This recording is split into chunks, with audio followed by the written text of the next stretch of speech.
Something just happened in the global oil trade that most people haven't even noticed yet. 40 oil tankers, quietly operating across international waters, have just been hit by US sanctions. Not one, not five, 40. But here's the part that should make you pause. These ships were never supposed to exist in the first place. They don't fly clear flags, they don't follow normal routes, and in many cases, they don't even turn on their tracking systems. This is what insiders call Iran's shadow fleet, and now it's been exposed. But what exactly is this fleet doing? Why did the US move against it right now? And more importantly, what happens next could push the entire region toward a new kind of confrontation. Because this isn't just about oil anymore, it's about control, it's about pressure, and it's about a silent war unfolding far from the headlines. Let's rewind for a second. For years, Iran has been under heavy sanctions, especially targeting its oil exports. The idea was simple: cut off Iran's main source of revenue and force it to change its behavior. But Iran didn't stop selling oil. Instead, it adapted quietly, strategically, and almost invisibly. Behind the scenes, a complex network began to emerge, one that experts struggled to fully map. Ships would leave Iranian ports, disappear from tracking systems, then reappear thousands of miles away under different identities. Cargo would be transferred from one tanker to another in the middle of the ocean. Paperwork would change hands, flags would change, names would change. Sometimes even the ownership of the ship itself would suddenly shift overnight. And just like that, sanctioned oil would enter global markets, undetected, unstoppable, until now. But here's where things get even more interesting. This shadow fleet wasn't just a handful of rogue ships. Over time, it grew into a massive logistical operation, a fleet designed to operate outside the traditional system. And according to recent reports, this network now includes around 40 key tankers directly linked to Iranian oil movements, 40 vessels moving millions of barrels. That's not smuggling anymore. That's a parallel system, a system that challenges the very idea of sanctions. So, why did the US suddenly decide to act? Why now? That's the question analysts are scrambling to answer, because sanctions like this don't happen randomly. They're timed, calculated, and often they signal something bigger behind the scenes. Some experts believe this is about tightening economic pressure, cutting off Iran's ability to fund its regional activities. Others think this is a warning shot, a signal that the US is watching, tracking, and ready to escalate. But there's another possibility, one that's far more dangerous. What if this isn't just about stopping oil? What if it's about preparing for a larger confrontation? Think about it. The global oil market is already tense. Shipping lanes are sensitive. The Middle East remains volatile, and any disruption, even a small one, can ripple across the entire world. Now imagine this: 40 tankers suddenly under pressure, insurance complications, port restrictions, financial blockades. What happens to those ships? Where do they go? Do they stop, or do they keep moving deeper into the shadows? Because here's the reality: when you push a system that's already operating in secrecy, it doesn't disappear, it evolves. And that's where things start to get unpredictable. There are already signs of this shift happening. Some tankers have reportedly started using even more aggressive evasion tactics, turning off tracking for longer periods, switching routes more frequently, operating closer to high risk zones, and in some cases, ships are engaging in complex mid sea transfers that are almost impossible to monitor in real time. It's like a game of cat and mouse, except the stakes are global. And then there's the bigger question no one is answering directly: who's buying this oil? Because if Iran is still exporting, then someone is still receiving. And that opens another layer of tension, because now it's not just about Iran and the US, it's about the entire network surrounding them: countries, companies, brokers, middlemen, all connected, whether openly or quietly. And here's where the story takes another turn, because sanctioning ships is one thing, but enforcing those sanctions, that's something else entirely. Does the US intercept these vessels? Do they pressure ports to deny entry? Do they go after financial systems supporting the trade? Each step increases the risk. Each move raises the stakes. And history tells us when pressure builds in the Persian Gulf, things don't stay quiet for long. Tankers get seized, routes get blocked, warnings turn into actions, and sometimes a single incident is all it takes to trigger something much bigger. So, right now, we're at a critical moment. A hidden fleet has been exposed, sanctions have been tightened, and the system that kept oil flowing in the shadows is now under direct pressure. But the real question is, will this shut the operation down or push it into something far more dangerous? because what's happening beneath the surface right now might be setting the stage for the next major escalation in the region. And in the next part, we're going to uncover something even more surprising: the hidden methods this shadow fleet uses to stay invisible, and why stopping it may be far harder than anyone expected. So, how do you hide an entire fleet of oil tankers in plain sight? Not one ship, not a few, dozens, moving across some of the most monitored waters on Earth. At first, it sounds impossible because modern shipping is supposed to be transparent. Every major vessel is tracked through something called AIS, the Automatic Identification System. It broadcasts a ship's location, identity, and route in real time. In theory, nothing this big should be able to disappear, but Iran's shadow fleet doesn't follow theory. It exploits the gaps. Here's how it works: a tanker leaves an Iranian port, fully visible, fully trackable. Then suddenly, it goes dark. AIS signal off. To the outside world, it's as if the ship just vanished, but it hasn't. It's still moving, just without a digital footprint. Now, here's where it gets even more complex. Hours or sometimes days later, that same oil doesn't show up at its destination directly. Instead, something unusual happens in the middle of open water. A second tanker appears. No port, no official record of loading, just two massive ships side by side in the middle of the sea. This is called a ship to ship transfer, and it's one of the most powerful tools in the Shadow Fleet's playbook. Imagine this for a second: millions of barrels of oil quietly pumped from one vessel to another, far from any coast, far from any authority. No paperwork, no customs, no clear ownership trail. By the time that second ship reaches a port, the oil's origin has been effectively erased. And that's just the beginning, because the deception doesn't stop at sea. Once the oil is transferred, the next phase begins: identity manipulation. Ships change names, they switch flags, sometimes multiple times within months. Ownership gets routed through shell companies in different countries. On paper, everything looks clean, but underneath, it's the same network, the same oil, the same system. And here's the twist most people don't realize: some of these ships weren't built for secrecy. They were bought. Secondhand tankers, often aging vessels, purchased through intermediaries, then repurposed into the shadow fleet. Why older ships? Because they attract less attention. They're cheaper, easier to move around. And if something goes wrong, they're more expendable. It's a calculated risk. But this raises a deeper question. If the system is this complex, how did the US manage to identify 40 specific tankers? That's not guesswork, that's intelligence. Behind the scenes, there's a silent surveillance war happening: satellite tracking, pattern analysis, behavioral mapping. Even when a ship turns off its AIS, it can still be detected: thermal signatures, movement patterns, repeated routes. Over time, analysts begin to see something: not individual ships, but patterns. Ships that disappear in one location and reappear somewhere else in ways that don't add up. Transfers happening in the same remote zones. Networks of vessels that seem unrelated, but move like they're connected. And slowly, the shadow starts to take shape. But identifying the ships is only half the battle. Stopping them? That's where things get complicated. Because these tankers aren't sailing alone. They're backed by a web of financial systems, insurance workarounds, and international loopholes. Even if one port refuses entry, another might accept. Even if one bank blocks a transaction, another channel opens. It's like trying to shut down a system that's designed to reroute itself every time it's touched. And that's exactly what we're seeing now.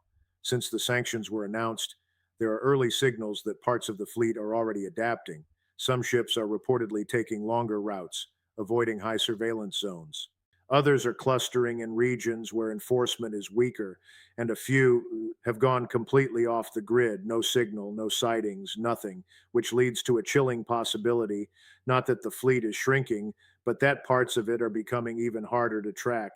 And then there's the geopolitical layer, because every move the US makes here sends a message, not just to Iran, but to everyone watching, to buyers, to intermediaries, to other countries navigating the same gray zones. And that message is clear: we know what's happening. But here's the problem: knowing none doesn't always mean controlling, because if enforcement ramps up too aggressively, it risks triggering a response.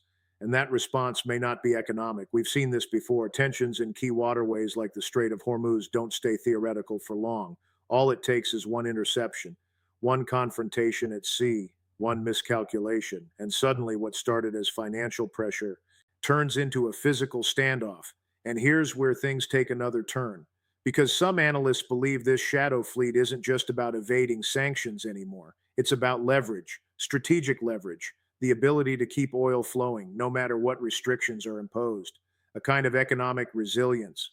That changes the balance of power. So when the US targets 40 tankers, it's not just hitting ships, it's challenging a system that was built specifically to survive this kind of pressure, and systems like that don't collapse easily, which brings us to a critical moment. The fleet has been exposed, the tactics are being tracked, and the pressure is increasing. But the system is still running, still adapting, still moving, and now the stakes are rising because in the next phase, this isn't just about tracking ships or blocking transactions.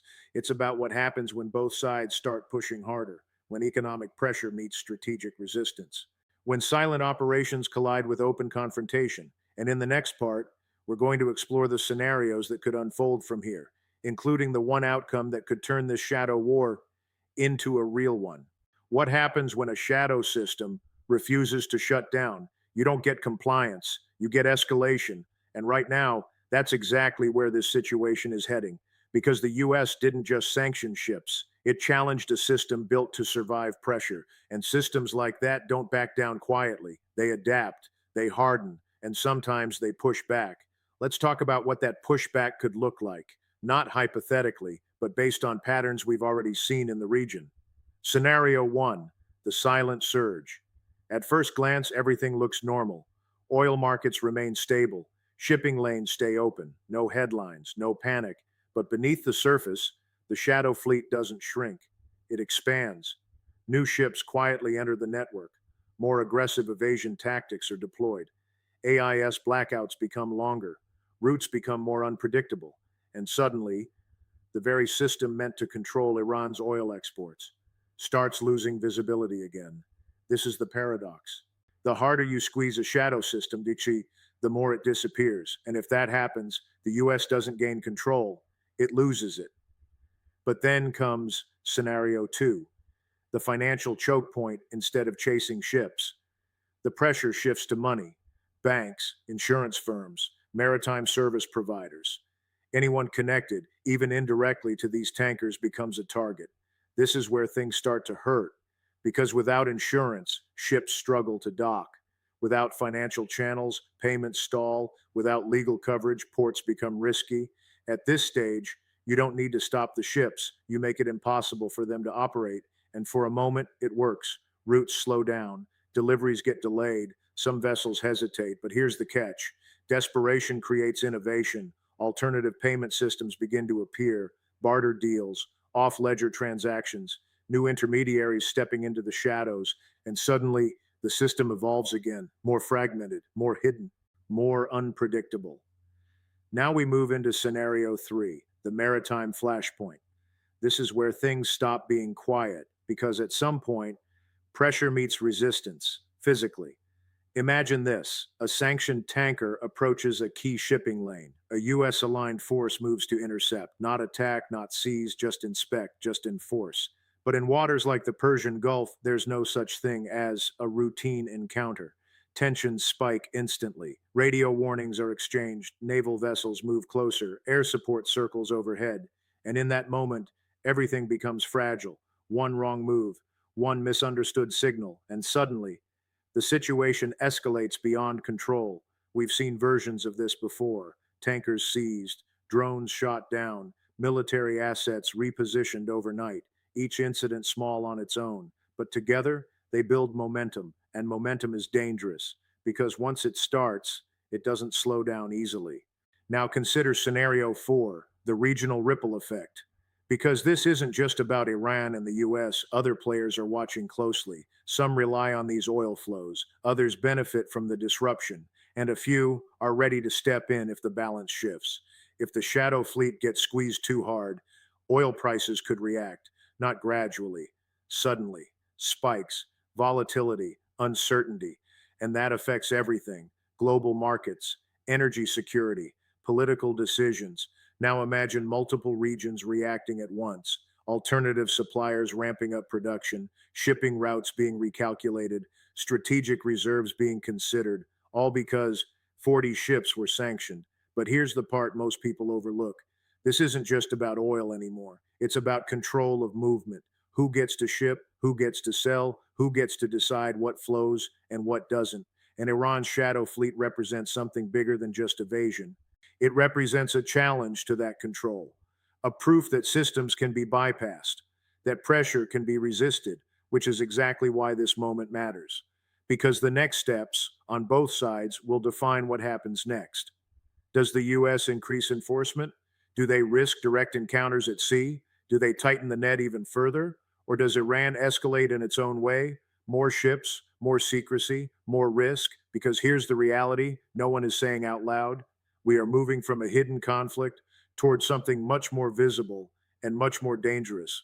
Right now, everything is still in the gray zone sanctions, tracking, economic pressure. But the line between economic warfare and real world confrontation is getting thinner.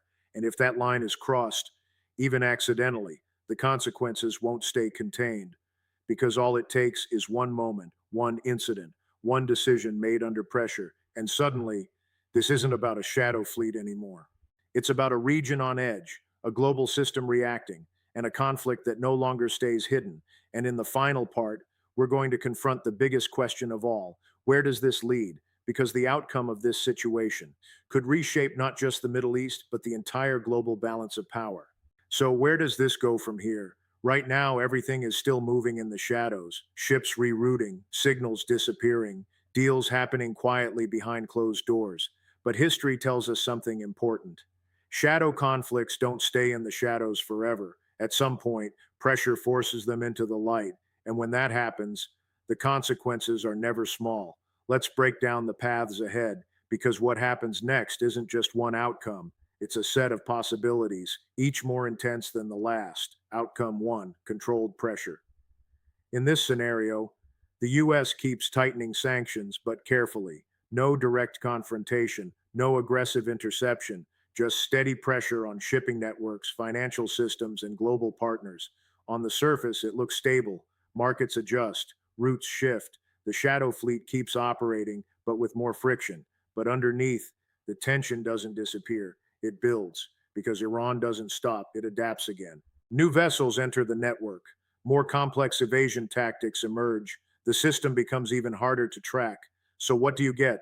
Not resolution, but a prolonged standoff, a silent contest of endurance. And in that kind of conflict, there's always a breaking point. Outcome two economic shockwave. Now, imagine something slightly different. The pressure starts to bite harder than expected. Several tankers are blocked. Key financial routes collapse. Deliveries slow down significantly. At first, it seems like success until the global market reacts. Oil prices spike, not gradually, suddenly. Uncertainty spreads across trading floors. Countries dependent on stable supply begin to panic. Emergency reserves are discussed. Alternative suppliers struggle to keep up. And here's the twist the impact doesn't stay in the Middle East, it hits globally. Fuel costs rise, inflation pressures return, political tensions increase in completely different regions, all because a hidden fleet was pushed too far. And once markets destabilize, reversing that damage becomes incredibly difficult. Outcome three the breaking point at sea. This is the scenario everyone hopes to avoid, but also the one no one can fully rule out. A sanctioned tanker is tracked, a decision is made, a naval unit moves in, not to attack, but to enforce, to inspect, to stop. But in waters already filled with tension, there's no room for error. Signals get misread, intentions get questioned, movements get interpreted as threats, and then something happens. Maybe it's a warning shot, maybe it's a defensive maneuver, maybe it's just a split second decision made under pressure. But suddenly, it's no longer about sanctions, it's about confrontation. From there, escalation doesn't move slowly, it jumps. Naval forces reposition, air assets deploy, allies get involved, and the situation transforms almost instantly from controlled pressure into an active crisis. Now, step back for a moment, because this is where everything connects. The Shadow Fleet wasn't just about selling oil, it was about resilience, a way to keep operating under pressure, a way to bypass restrictions, a way to prove that control isn't absolute. And when that kind of system is challenged directly, it doesn't just disappear, it responds. Which brings us to the final. And most important question, who blinks first? Does the US keep pushing, risking escalation to enforce its sanctions? Or does it hold back, accepting that some systems can't be fully controlled? Does Iran reduce its operations, easing pressure? Or does it double down, expanding the shadow network even further? Because both sides are now locked into a position where stepping back looks like weakness, and pushing forward looks like risk. And in geopolitics, that's one of the most dangerous positions to be in. But here's the deeper layer most people aren't seeing yet. This isn't just about Iran, and it's not just about the United States. This is about a new model of global trade under pressure, a model where sanctioned nations don't stop operating, they just operate differently, more quietly, more creatively, more unpredictably. If this shadow fleet continues to survive, even under heavy sanctions, it sends a powerful message to the world that the old rules don't work the way they used to. And that changes everything because now it's not just about enforcement, it's about adaptation versus control, a long term shift in how power actually functions in the global system. And that's why this moment matters, not because 40 tankers were sanctioned, but because of what those tankers represent: a hidden network, a silent resistance, a system that refuses to shut down. And as pressure builds, as strategies evolve, as both sides continue to push, one thing becomes clear: we're not watching the end of this story. We're watching the beginning of something much bigger, something that could reshape trade, redefine power, and potentially ignite a confrontation that goes far beyond oil.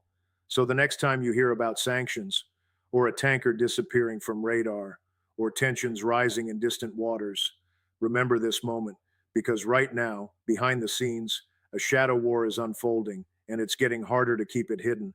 And when it finally comes into the open, the world won't have time to react.